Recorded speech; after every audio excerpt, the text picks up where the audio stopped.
Hi, everybody. This is Craig with Out on Film, and welcome to our Out on Film in Conversations with.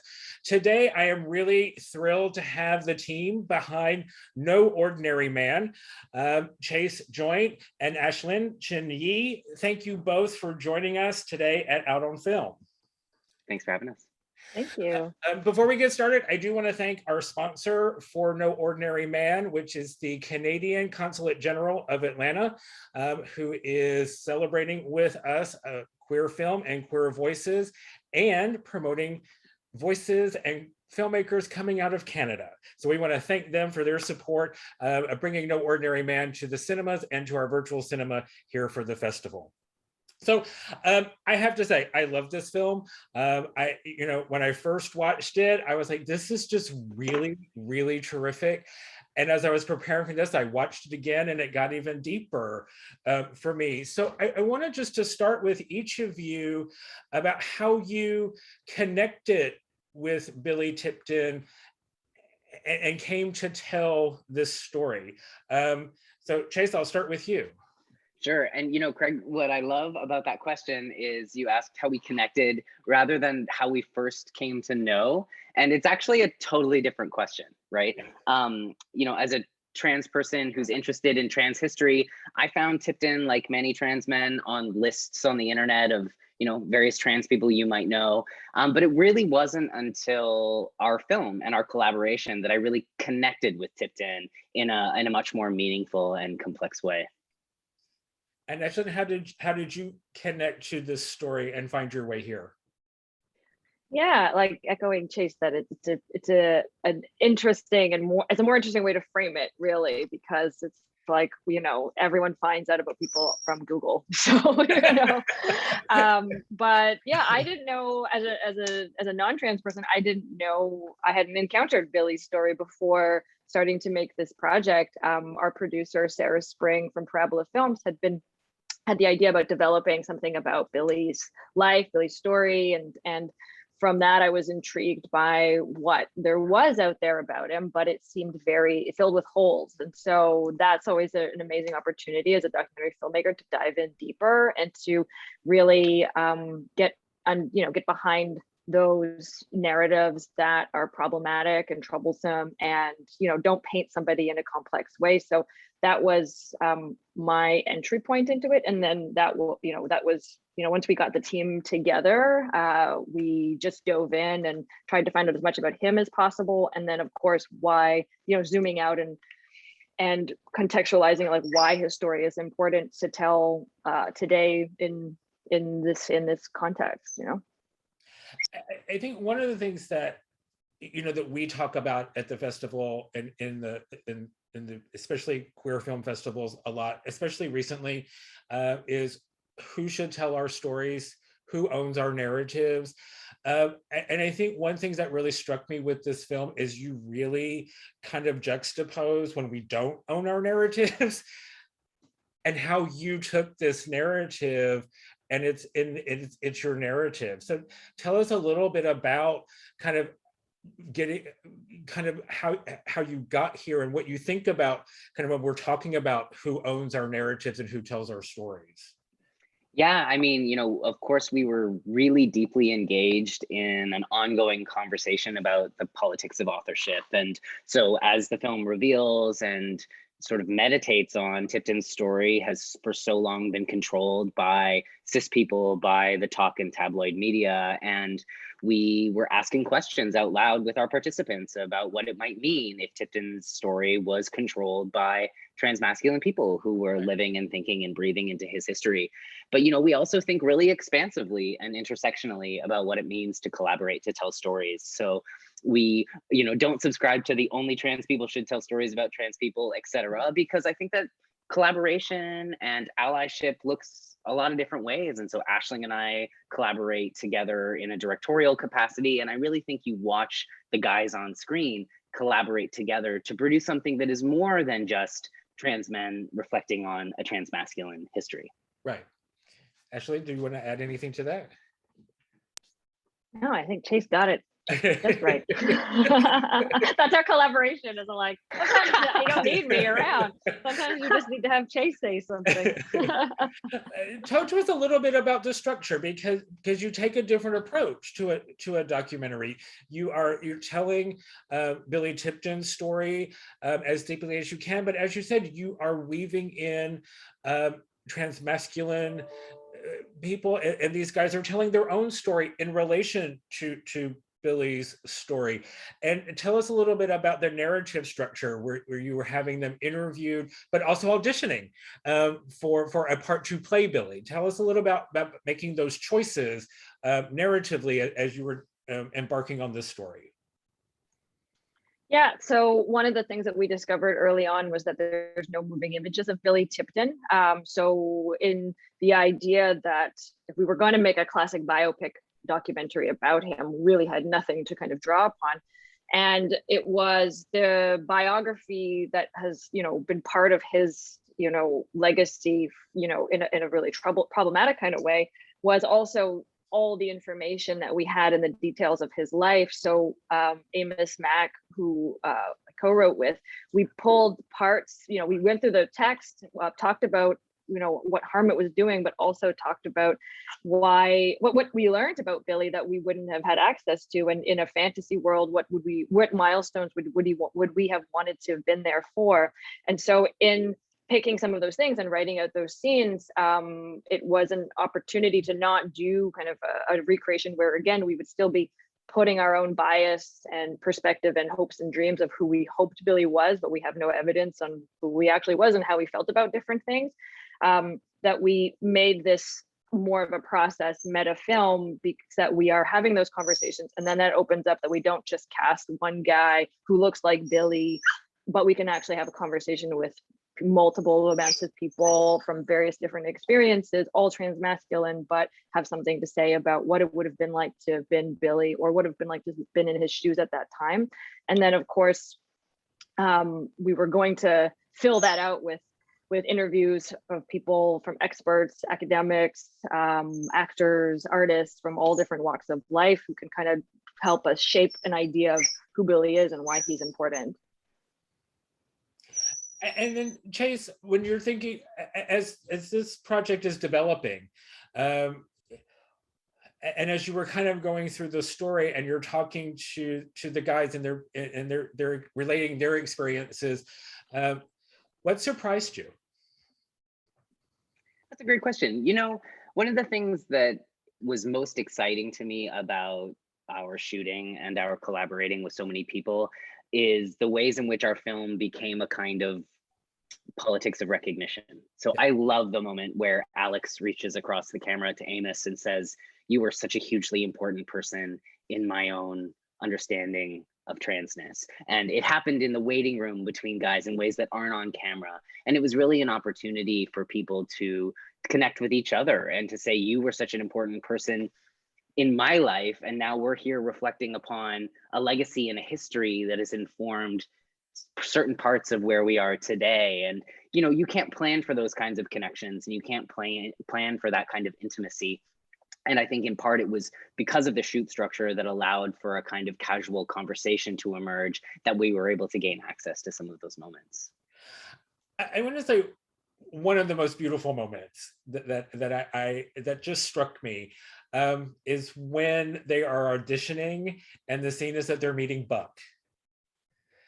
And just as they're going through everybody, that there is, you can see in their eyes and their facial expression that moment of recognition.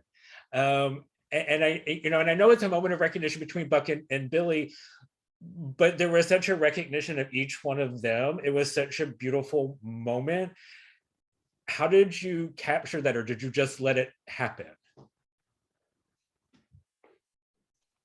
A little bit of both. Like, Buck was somebody that we all gravitated towards, of like who wanted to know more. Like, and also it was kind of an ongoing joke between the three of us that like Diane Middlebrook, this like very competent biographer who did all this research, was like, Billy was such a, like outlier. He lived this like totally wild and different life. And he also came across all these people that were just like himself, So we were like, this is hilarious that she'd done so much research and then, created such an oversight that, we uncovered that was like, this is, intentional.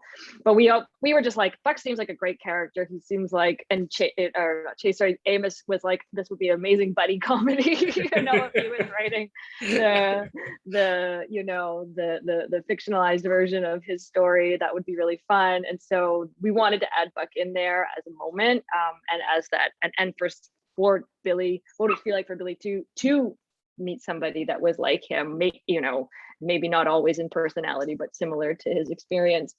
And but in the auditions, we had spent so much time with Buck. We knew who he was, but we didn't give background context to who he was to some of the actors until they asked, wait, why is he having this reaction to this guy? And I'm like, oh, because this is another transmasculine person. And it's like, oh, then that was like, I understand this moment and we'll play it totally different. So, which is what you want to see and be surprised as a performer and as a director, is that you get to have these different takes, So we weren't intending that because we kind of forgot that not everyone had been in the room with us when we were writing it, but it was really special to watch that happen in front of our eyes on camera. And Chase, what is it like to watch that moment unfold? I gestured to it in my prior answer about Alex and Amos, and Amos and I transitioned and came up in the same sort of block of years in San Francisco, and I knew of Amos's work. And so for me, the sort of meta layers of connection are deep, and those are those moments as a documentary maker where you just are so thrilled to lose control over your story in service of the story that people on camera want to tell. And I think that that's one of the exciting things about Tipton is, yes, we have this information about him, but also it's limited, and also it doesn't matter. Like, I don't particularly care about some of the details of Tipton's life, and there are definitely people who disagree with me, but I think that the opportunity here was so much bigger and so much more politically vibrant if we thought, well, what's at stake and why does it matter to even be asking these questions? Kind of pivoting back, you talked to Billy Tipton Jr. How did you get him involved in the project, and kind of what was it like working with him through this process? Because he had been through the whole kind of 80s talk show kind of circus, which I remember. That kind of awful icky talk show thing that kept happening in like the 80s and 90s. But kind of what was it like? How did you get him to kind of participate, and what was that like having him there as part of this story? Ash, I'm looking at you. Look out your window. I'm going to take that cue as that I should answer this question. There's multiple ways to answer questions about Billy Jr. And, we feel so lucky to have spent the most time with him. So we were able to spend a sustained number of days in Spokane and really get to know him. And, of course, the things that we know is that Billy Jr. is a product of the same media landscape that we are, and comes to recognize transness through those very faulty lenses. And it was really through an investment in a relationship with him and a slow opening toward the possibility of his father's life as being understood as something other than what the talk show creates, that we were able to have those kinds of conversations. It's a pretty remarkable thing to encounter someone who really identifies as the keeper of someone's legacy. And so Billy Jr. really does sit at the table with his father's objects and can tell you stories about where they're from and what they were about, or the stories that Billy Sr. would tell about the objects that are now on Billy Jr.'s table. And it was a pretty remarkable experience in that regard. When you kind of, as the movie's been kind of playing festivals and you've had a theatrical run, kind of what's been the reaction? I mean, I think there've been really great reactions, and how has this run been for both of you as you've kind of worked on this for so long and told this story and put this out there to some really lovely acclaim? What is this like as you kind of live through this part of it? It's been wonderful. It's been really, we released exactly a year ago at TIFF for in the height of the pandemic.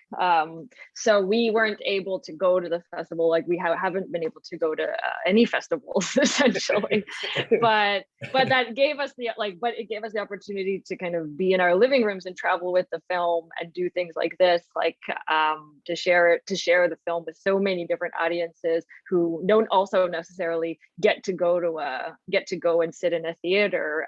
It's reached a huge audience from that, and we've been able to have these sort of digital and online discussions, so that's been really meaningful. And yeah, so far the reactions have been an array of different reactions, but it's always interesting to see what people connect to, who they connect to in the film, what are their discussion points afterwards, because with different people from different experiences, it's a different thing. So that's been a really fun thing to be a part of and to witness happen, without us being around for it.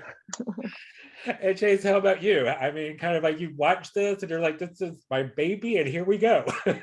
Yeah, I echo all of Ash's sentiments. We can definitely sell you the story about why being online has helped us in extraordinary ways in terms of having a kind of international reach and access and being able to show up in places on the regular.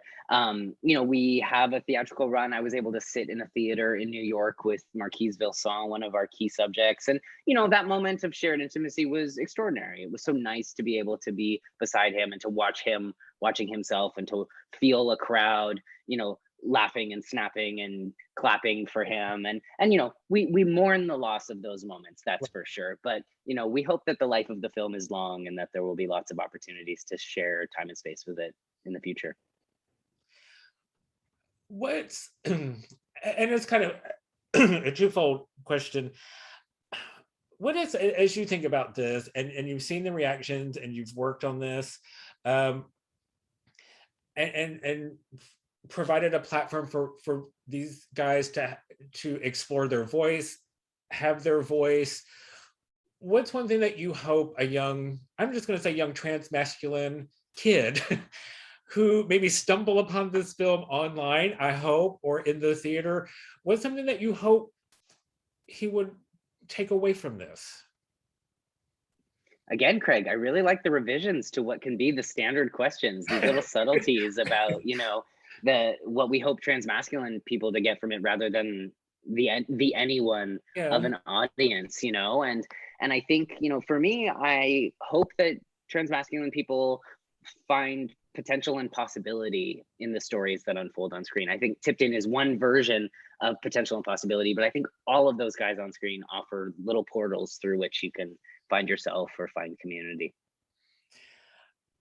And I'm just going to ask that the question: what is something that you hope, like, cisgender people walk away from this experience? Because I think it's a profound experience, both for trans masculine men, for trans feminine, and for cisgender people. And as Ashley was saying, it's different for different people. But what's something that you would hope that cisgender people take away from the experience of being with this group of guys for this period of time? Depending on the day, I think we have different answers. Okay. And I'm just like, what mood am I in right now? Because we've had some like, oh my God, if we get any more ABC questions, and it's like, you need to go do some research before you watch our film. But no, I think, I don't mean to joke around about that, because obviously I'm a cisgender person who hopes people connect with the film that are cis as well. But I think, we've said this a million times, and it's as simple as like, just believe people when they tell you who they are. And, there's a certain amount of things that you have, that, if you learn something, if something touches you, if you see something relatable in any of these people's experience, that's amazing and fantastic and what we want. But also, people have a right to privacy and a right to their own lives. So sometimes don't ask the questions you want to ask because you need to learn a couple of P's and Q's. That's about it. Actually, that was so good. With a I'm barking dog. really tired. You know what? Since people can. Because mine was sit down and shut up. Love it. So I was going to let you have That's good one, too. but that was my reaction, is like, just sit down and shut up. That's a good one too. I mean, I know that, Chase, we have a limited amount of time with you. I do want to ask just one last question as we wrap up here. Is, you know, I know you're artist, you spend time through this art. What part of Billy will live on through in you, having been through this experience? What will you carry on with you beyond this project? You know, one of the things that we said when we were in the edit was that the way that Billy arrives most vibrantly in our film is through his music and through performance. And I like that opacity. I like that he didn't leave a diary. I like that we find him through his art. And I think that it's a really interesting way to understand and interpret someone's life.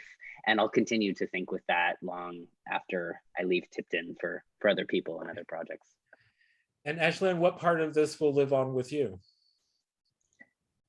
I keep a piece of projects. You know, I'm always a little bit changed after every film I make, and I think this one is no exception at all. I think the you know, with our team that we were able to put together and the people that were generous to give their time in front and behind the camera, I think there's something really fantastic about this, you know, collaborative approach and to keep an open mind about things. And because it's a documentary, we were able to take the limitations and the boundaries we had with access to Billy's, to any elements of Billy, and also financial, you know, limitations and all these things, to really try to do things that were different and maybe structure the film in a different way, and to really see what we could do with that. And I think that came from us really spending a lot of time putting our heads together and being really open and honest about what our hopes and dreams were for this film and what we wanted to say in the world. And I think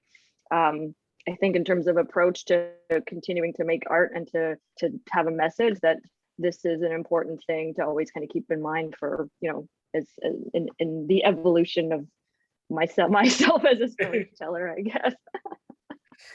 Well, I want to thank you both, Ashlyn Chin-Yee, Chase Joynt.